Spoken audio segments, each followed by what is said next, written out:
Diamonds, Eramallur, Vadathala. സംസ്ഥാന സർക്കാരിന്റെ കരുതലും കൈത്താങ്ങും പരാതി പരിഹാര അദാലത്ത് കൊച്ചി താലൂക്ക് തല ഉദ്ഘാടനം മന്ത്രി പി രാജീവ് നിർവഹിച്ചു. സംസ്ഥാന സർക്കാരിന്റെ കരുതലും കൈത്താങ്ങും പരാതി പരിഹാര അദാലത്തിന്റെ കൊച്ചി താലൂക്ക് തല അദാലത്ത് നടന്നു. അദാലത്ത് വ്യവസായ വകുപ്പ് മന്ത്രി പി രാജീവ് ഉദ്ഘാടനം ചെയ്തു.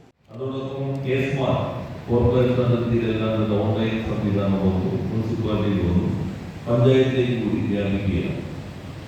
പിന്നെ അവർ തന്നെ കുറെ ഡീംഡായിട്ട് മാറ്റുന്നുണ്ട്. ചില സർട്ടിഫിക്കേഷൻ വഴി ചെയ്യാവുന്നു. റവന്യൂ തരമാറ്റം നമ്മുടെ അദാലത്തിന്റെ പരിധിക്കകത്ത് വരുന്നുണ്ടെങ്കിൽ അതിന് പ്രത്യേകമായിട്ട് അദാലത്ത് അവർ സംഘടിപ്പിക്കുകയുണ്ട്. ഞങ്ങൾ എന്റെ സാധാരണ അധികാരം മന്ത്രി എന്ന നിലയിൽ എന്റെ വകുപ്പിനകത്താണ്, അദ്ദേഹത്തിന്റെ അധികാരം അദ്ദേഹത്തിന്റെ വകുപ്പിനകത്താണ്. അദാലത്തിൽ മന്ത്രിസഭ നിശ്ചയിച്ചിട്ടുള്ള വിഷയങ്ങൾ, ആ വിഷയങ്ങളിൽ തീർപ്പ് കൽപ്പിക്കാനുള്ള അധികാരം മന്ത്രിസഭ തീരുമാനത്തിന്റെ ഭാഗമായി ജനം ഇരുവർക്കുമുണ്ട്. അത് ചിലപ്പോൾ ഞങ്ങളുടെ മുഖ്യമന്ത്രി ചെല്ലുന്നുണ്ട്, അതോട് പ്രവർത്തിക്കാൻ തോന്നാക്കി ഈ ഡെലിഗേഷന്റെ മന്ത്രിസഭ തന്നെ ഈ കാര്യങ്ങളിൽ തീരുമാനമെടുക്കാൻ അധികാരം നൽകിയിട്ടുണ്ട്. കൃഷിമന്ത്രി പി പ്രസാദ് ചടങ്ങിൽ അധ്യക്ഷത വഹിച്ചു. ജില്ലാ കളക്ടർ NSK ഉമേഷ് ചടങ്ങിൽ സ്വാഗതം ആശംസിച്ചു. റിപ്പോർട്ട് ഒരു 2 ആഴ്ചയ്ക്കുള്ളിൽ ബാക്കി അതിലൊരു തീരുമാനം ജനങ്ങളെ അറിയിക്കും. അത് ബന്ധപ്പെട്ട ഒരു സെപ്പറേറ്റ് അവലോകനം, ബിക്കോസ് ഇന്നത്തെ അദാലത്ത് ഉൾപ്പെടുന്ന കാര്യങ്ങൾ അതേപോലെ വളരെ പുതിയ അപേക്ഷകളോട് അവലോകനം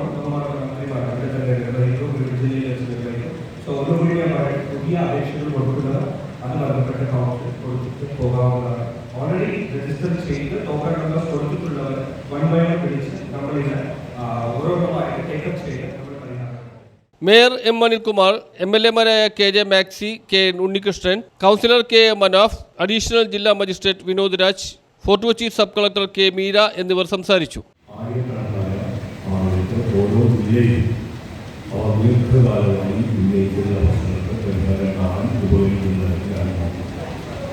അതുകൊണ്ട് തന്നെ ഇത്തവണത്തെ അദാലത്ത് സർക്കാർ നിശ്ചയിച്ച് അവതരിപ്പിക്കുന്നതാക്കുന്ന അപ്പുറത്തേക്ക് വിഭജനങ്ങളുടെ ഇടയിലുള്ള നിർദ്ദേശങ്ങൾ പരിഗണിച്ച് നടത്തുന്ന അദാലത്താണ്.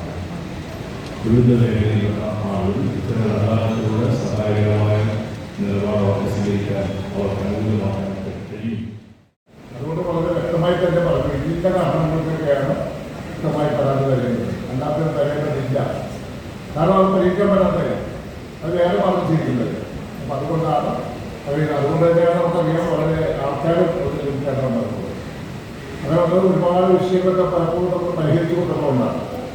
നവകേരള സദസ്സ് കഴിഞ്ഞ വർഷം സംഘടിപ്പിച്ചപ്പോൾ അതിൽ ഒരുപാട് അപേക്ഷ വന്നു. നമ്മൾ കൊച്ചിയിൽ തന്നെയാണ് പഞ്ചായത്ത് നടക്കുന്നത്. അതെല്ലാം ഒരുപാട് പരിഹരിച്ച് വെച്ചിട്ടുകൊണ്ടിരിക്കുകയാണ്. അപ്പം അതുകൊണ്ട് പാർലമെന്റാണ് സംഘടിപ്പിക്കുന്നത്. News bureau, Mattancherry.